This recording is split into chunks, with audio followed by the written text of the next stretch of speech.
હનુમાનના મુખમાંથી હૃદયમાંથી એવું બોલવામાં આવે છે, મારો રામ કઈક ના પાડી છે ને એમાં કોઈ કારણ હશે, બાકી મારો રામ ક્યારે મને ના પાડી જ ન શકે.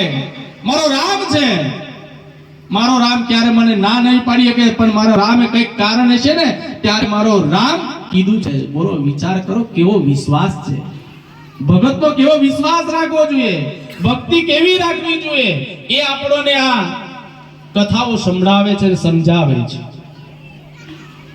થોડી વાર થઈ અને થોડી વાર પછી રામ કહે છે, હનુમાન, જેને જન્મતા બાદ દુઃખમાંથી મુક્તિ કરે માને એવો